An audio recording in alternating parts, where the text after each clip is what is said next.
साठी याविषयीची अपडेट आपण तुमच्याकडून घेत राहूयात। एक मोठी बातमी आपल्याकडे येते, एक ब्रेकिंग न्यूज आपल्याकडे येते।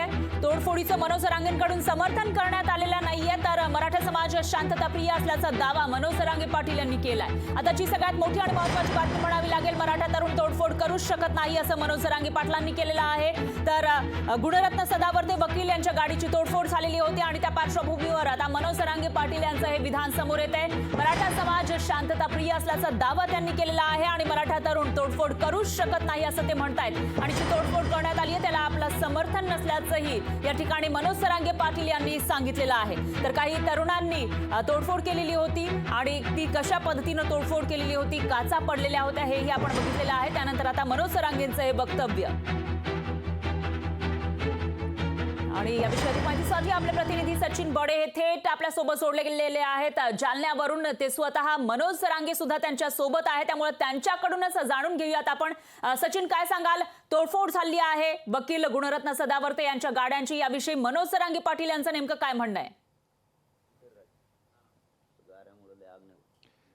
गुणरत्न सदावर्ते यांची लक्झरियस कार जी सर्व राज्यभर प्रसिद्ध होती तिची तोडफोड करण्यात आलेली आहे आणि ही तोडफोड करणारे मराठा आंदोलक असल्याचं देखील सांगितलं जातंय। छत्रपती संभाजीनगर या ठिकाणचा तो सरपंच आहे हे सुद्धा आता समोर आल्याचं प्राथमिक स्वरूपामध्ये दिसत आहे। आपल्यासोबत मनोज जरांगे पाटील आहेत, आपण त्यांच्याकडून जाणून घेऊयात, कारण आज पंतप्रधान नरेंद्र मोदी यांचा दौरा देखील आहे आणि अशा वेळेला अशा घटना घडणं कुठेतरी या संदर्भात शंका उपस्थित केल्या जात आहेत।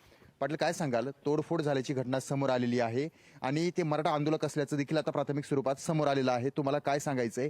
अशा प्रकारे आंदोलन केली जात आहेत किंवा गुणरत्न सदावर्ते यांनी आरक्षणाला काही दिवसांपूर्वी याचिका दाखल केल्यानंतर विरोध झाला होता आणि आरक्षण राहिलं नव्हतं तेव्हा, तर तेच गुणरत्न सदावर्ते त्यांच्या गाडीची तोडफोड झाली आहे। नाही, आता मला माहिती नाही कोणी तोडफोड केली, मी उठलोय जात, त्यामुळे मी बघितलं पण नाही कोणी तोडफोड केली का नाही केली का केली, मला ते माहीत नाही। कारण सगळा सध्या मराठा समाजाचं पोरांचं कल्याण होऊ नये म्हणून खूप प्रयत्न केले जात आहेत।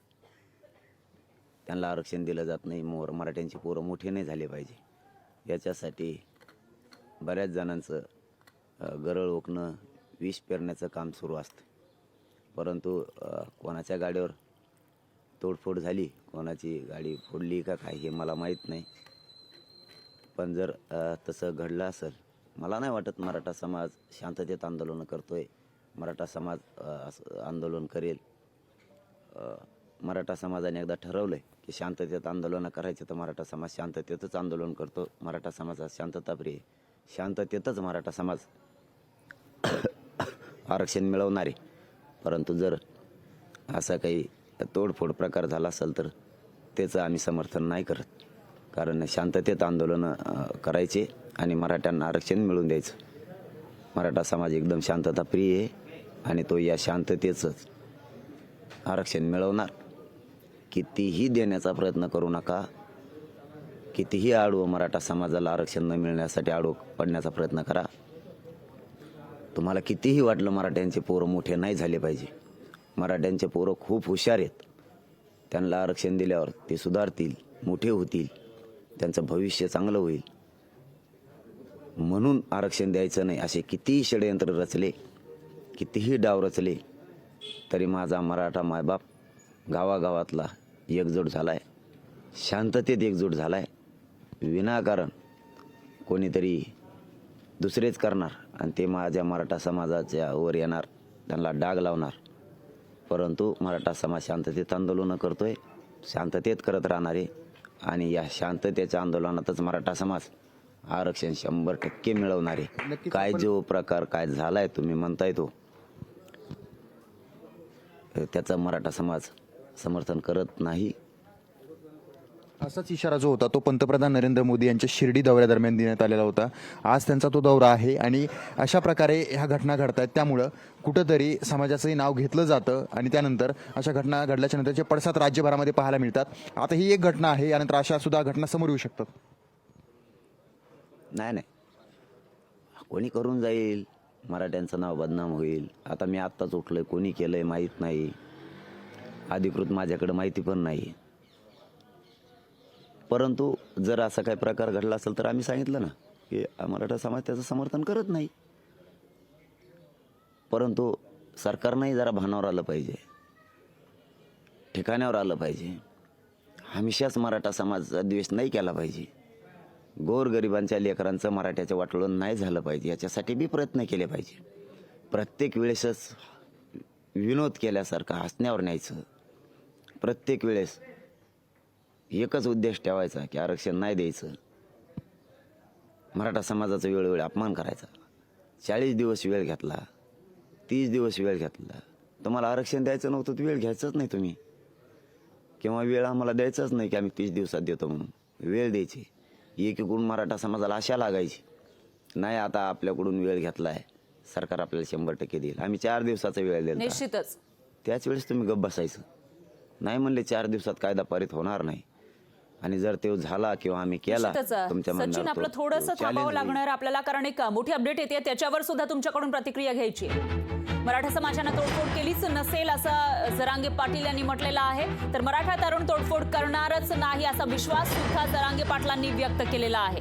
आताची सगळ्यात मोठी आणि महत्त्वाची बातमी म्हणावी लागेल. सगळ्यात आधी जरांगे पाटलांची प्रतिक्रिया आपण घेत आहोत. कोणी तोडफोड करेल ते मराठ्यांचं नाव त्या ठिकाणी घेऊ शकतं. मराठ्यांच्या बदनामीसाठी तोडफोडीचा कट रचल्याचा आरोप सुद्धा जरांगे पाटलांनी केलेला आहे. तर मराठा समाजानं तोडफोड केलेली नाही, कोणीतरी दुसऱ्यांनी ती तोडफोड केली आणि मराठा समाजाचं नाव बदनाम करण्याचा प्रयत्न केला जातोय असा आरोप सुद्धा मनोज जरांगे पाटील यांनी केल्याचं पाहायला मिळत आहे. तर त्यांची सगळ्यात आधी जी प्रतिक्रिया आहे ती आपण लोकशाही मराठीच्या माध्यमातून घेत आहोत.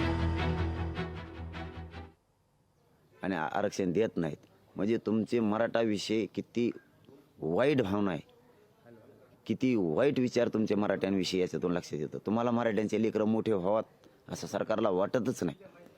तुम्ही कसे मराठ्याला आरक्षण देत नाहीत आणि मराठ्यांना कसं मोठं होऊ देत नाही ते आता आम्ही बघतो.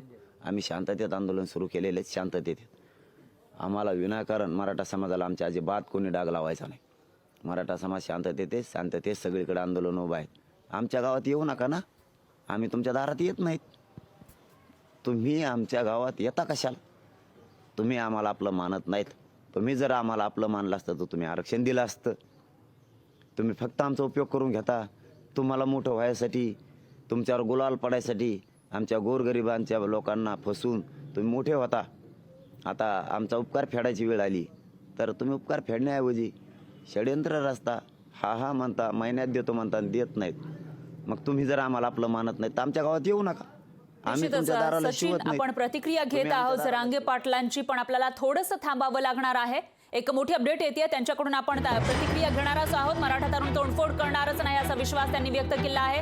तर मराठ्यांच्या बदनामीसाठी तोडफोडीचा कट रचल्याचा आरोप सुद्धा जरांगे पाटलांनी केल्याचं पाहायला मिळत आहे. मनोज जरांगे पाटील यांनी स्पष्ट भूमिका मांडलेली आहे. सगळ्यात आधी लोकशाही मराठीच्या माध्यमातून आपण त्यांची प्रतिक्रिया या तोडफोडी प्रकरणावर घेत आहोत. आणि मराठा तरुण तोडफोड करणारच नाही, कोणीतरी दुसऱ्यांनी मराठ्यांच्या बदनामीसाठी कट रचला, तोडफोड केली आणि त्यानंतर मराठा तरुणांची नावं घेतली जात आहेत असा आरोप सुद्धा मनोज जरांगे पाटलांनी घेतलेला आहे. लोकशाही मराठी ऐका, पहा, जागरूक रहा.